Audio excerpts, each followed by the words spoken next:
Bonjour à tous, très heureuse de vous retrouver ce mercredi 12 février 2025. Voici les principaux faits marquants de l'actualité. La CAN 2023 organisée par la Côte d'Ivoire a maintenu le public national et international en haleine en lui offrant une compétition spectaculaire. La rédaction de RTI2 attribue un carton vert aux organisateurs et aux supporters. Vous le verrez dans quelques instants. À l'international, alors que les discussions pour mettre fin au conflit avec la Russie s'intensifient depuis le retour de Donald Trump, le président ukrainien se dit prêt à un échange de territoire avec la Russie. Merci de suivre l'information sur la chaîne qui vous rapproche de l'essentiel.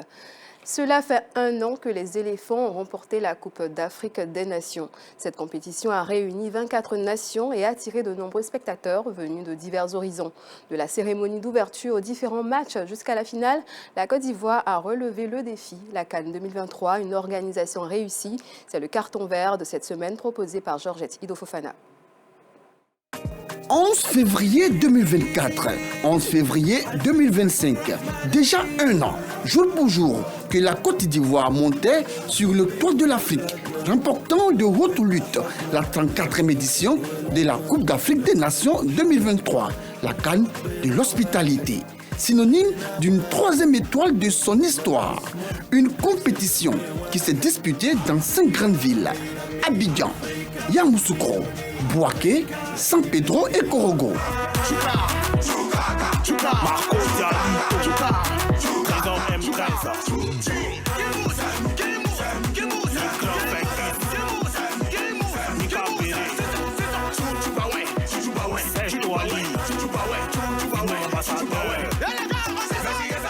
Le pays, il est important de le souligner, a beaucoup investi dans l'organisation de cette grande fête de football africain. La cérémonie d'ouverture au stade olympique Alassane Ouattara de BMP en est la parfaite illustration.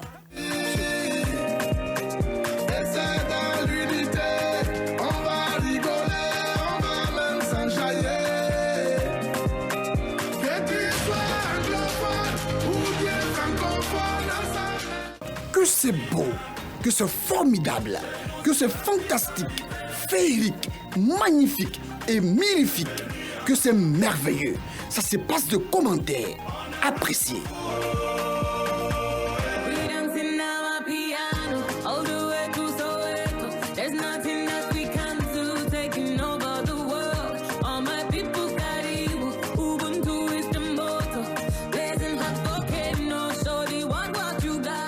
On peut le dire sans risque de se tromper. On peut le dire sans détour. Oui, on peut le dire sans embâche. La CAN a tenu toutes ses promesses. Au milieu de ces milliers de spectateurs venus de tous les horizons. Cette cérémonie d'ouverture fut riche en couleurs. 1 an après, les Ivoiriens s'en souviennent. Les 2 fois où je suis allé au terrain où on a perdu, contre le Nigeria 1-0 et contre la Guinée équatoriale 4-0. Mais après, c'est le relèvement de la Côte d'Ivoire jusqu'à la victoire qui est pour moi une leçon apprise et c'était fondamental.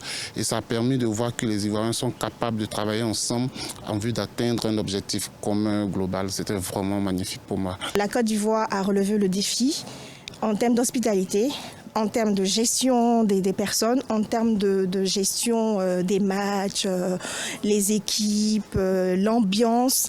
Je pense qu'avec tout ce cœur, on a pu offrir à l'Afrique et même au monde la meilleure des CAN. C'était des moments de renforcement de la cohésion sociale, les moments de la paix retrouvée en Côte d'Ivoire. On peut compter sur la Côte d'Ivoire.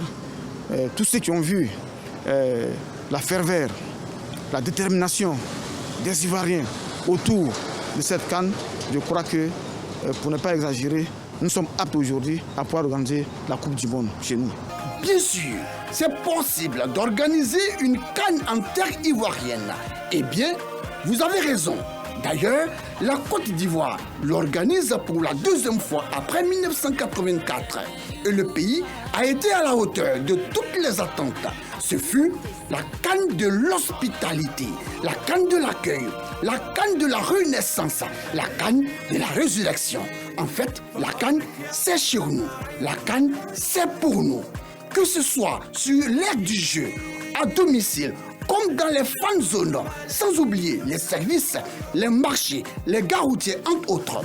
C'était la liesse et l'effervescence. Les Ivoiriens ont fait corps avec leur sélection. Le tout dans un cadre très bien sécurisé grâce à la synergie d'action des forces de défense et de sécurité. Ambiance festive, conviviale, chaleureuse, sympathique et bon enfant. Ce diamant poli, Oumar Diakité.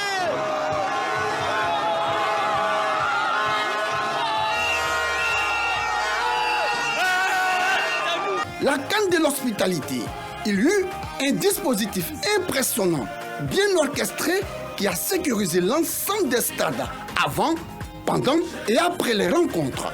Aucun détail n'a été négligé. Ceci a marqué les esprits.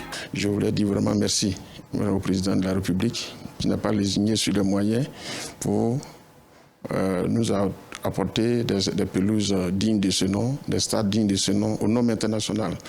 Et il faut dire qu'il y a eu des scénarios de matchs improbables.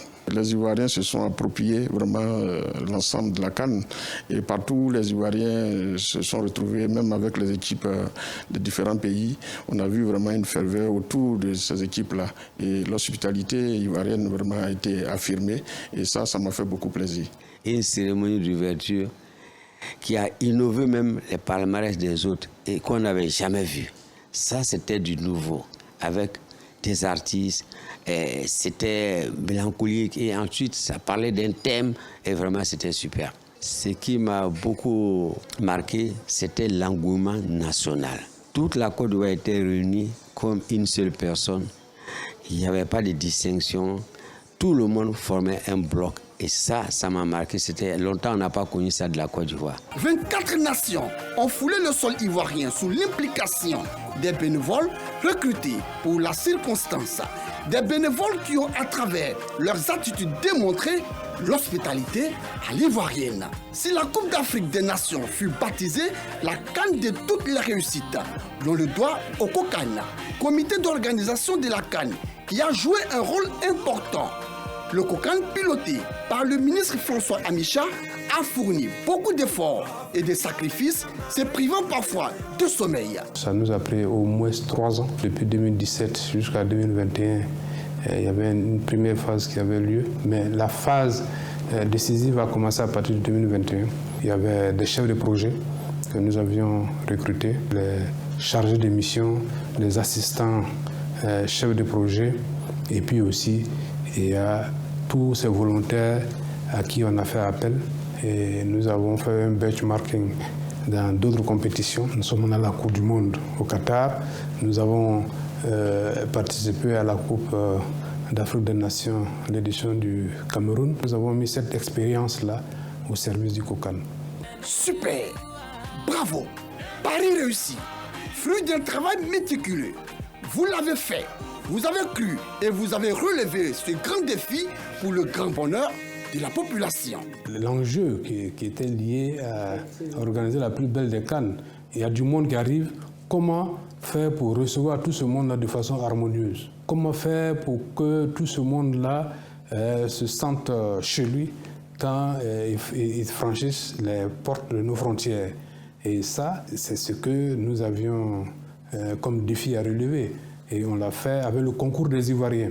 Parce que la CAN ne serait pas la CAN de l'hospitalité si les Ivoiriens ne leur avaient pas ouvert leurs bras. Les Ivoiriens ont accueilli leurs frères venus de toutes parts avec le sourire et ils sont allés vers eux. Et la gestion de leur rapport à l'altérité s'est faite, en tout cas à la grande satisfaction de tous ceux qui sont venus à cette CAN. À travers cette CAN, nous avons vu notre devise, l'union, discipline, travail. Et ça aussi, ce n'était pas de 20 mots. Surtout que l'hymne national a joué sa partition. Selon Moumouni Silla, 9 comités ont été installés à l'effet de suivre dans les moindres détails l'exécution des tâches pour la réussite de l'événement, de l'hébergement à l'accueil, en passant par la restauration. Le comité d'organisation a relevé cet autre challenge, celui de la mobilisation.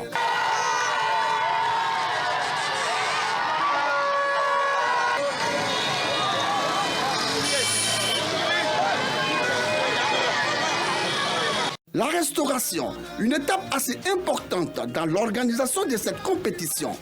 Akuba Angola, restauratrice, a occupé une place significative dans l'organisation des stades d'Abidjan et de l'intérieur du pays. Elle a assuré le service. On a voulu proposer vraiment des mets qui sont appréciés ici en Côte d'Ivoire à toutes ces personnes-là venues de plusieurs pays. Donc on avait du garba, ça ne va pas manquer sur nos stands. On avait aussi de la loco, à loco œuf, à loco poulet. On avait du chep, on avait des sandwichs, on avait du pain fourré, on avait nos jus qu'on aime bien. Je retiens que ça a été une belle compétition, surtout que finalement on a gagné. Et cette victoire-là nous a permis en tout cas à nous, restaurateurs, d'aller jusqu'au bout. Parce que imaginez si on était sortis peut-être plus tôt de la compétition, ça allait être compliqué pour nos investissements qu'on a eu à faire, tout ça. Les stades n'allaient pas être bondés et ça allait mettre à mal en tout cas notre investissement. Et Dieu merci, grâce aux éléphants, on est allé jusqu'au bout de la compétition et on a pu vraiment tirer le maximum de la compétition.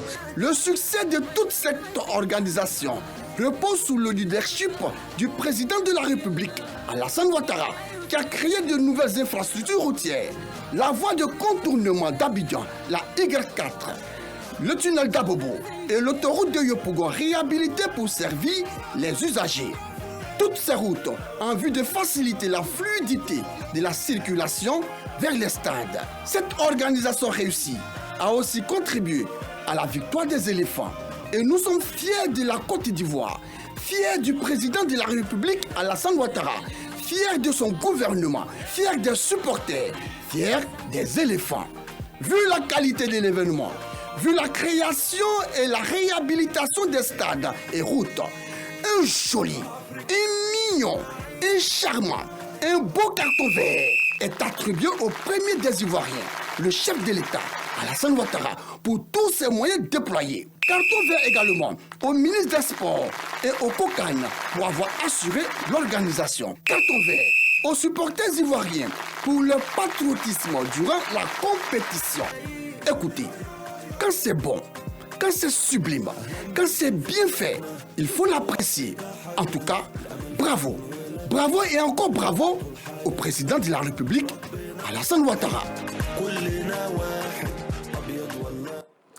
Toujours dans la célébration de ces 1 an, le ministre délégué au sport et au cadre de vie, Adjemech Silas, a tenu à commémorer l'anniversaire de la victoire des éléphants.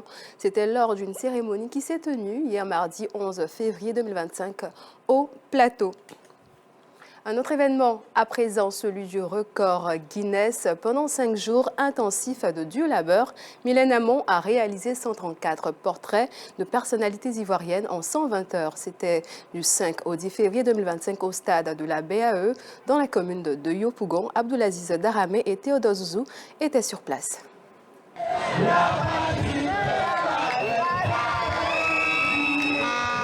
Il est 22h35 au stade de la BAE de Yopougon ce lundi 10 février 2025. Le public venu apporter son soutien à la portraitiste en papier art, Mylène Hamon, est en joie. Elle vient d'achever son 134e tableau et bat du coup le record Guinness qui était de 100 tableaux en 120 heures. Mylène est heureuse, même si elle n'a pas pu produire 150 portraits comme elle le souhaitait. Je suis très contente de vous dire aujourd'hui que j'ai réussi ce record. Ce rêve que j'avais depuis plus de 2 années est aujourd'hui une réalité. Je suis une championne mondiale et ce par la grâce du Seigneur.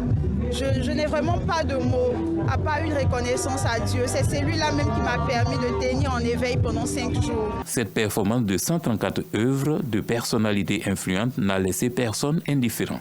Je suis dans la joie que la Côte d'Ivoire, Mylène Hamon, ait haussé encore plus haut le drapeau de la Côte d'Ivoire. Pour cela, toute la Côte d'Ivoire lui dit merci. Que Dieu la bénisse, qu'elle aille encore plus loin.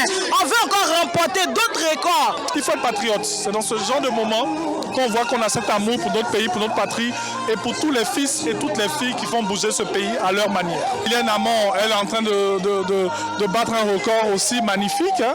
Donc, c'est le lieu de venir la soutenir en tant que communicateur, en tant que dans un média d'État. La grand-mère de l'héroïne du jour formule des prières. Je suis fière. Le Seigneur l'a béni, a fait sa gloire. Le Seigneur a béni, a fait sa gloire. pour montrer tous les peuples de Côte d'Ivoire. Il va attraper tout mon nom là, tous les jours, dans sa main, quand il va. Ce record personnel de Mylène Amon rehausse sa notoriété et donne de la visibilité à l'art ivoirien. En attendant les résultats définitifs du Guim Parkinson Group, ces tableaux seront vendus pour soutenir les enfants atteints du cancer. Dans l'actualité internationale à présent, le président ukrainien s'est dit prêt hier mardi à un échange de territoire avec la Russie dans le cadre d'éventuelles négociations de paix sous l'égide des États-Unis. Si le président américain Donald Trump parvient à amener l'Ukraine et la Russie à la table des négociations, nous échangerons un territoire contre un autre, a affirmé Zelensky lors d'une interview. De son côté, le président américain a exprimé mardi l'espoir que la libération par la Russie d'un Américain condamné à 14 ans de prison marqua le début d'une relation pour mettre fin à la guerre en Ukraine. C'est la fin de ce journal. Prochaine édition, 19h30. Moi, je vous dis à demain. Excellent après-midi à tous.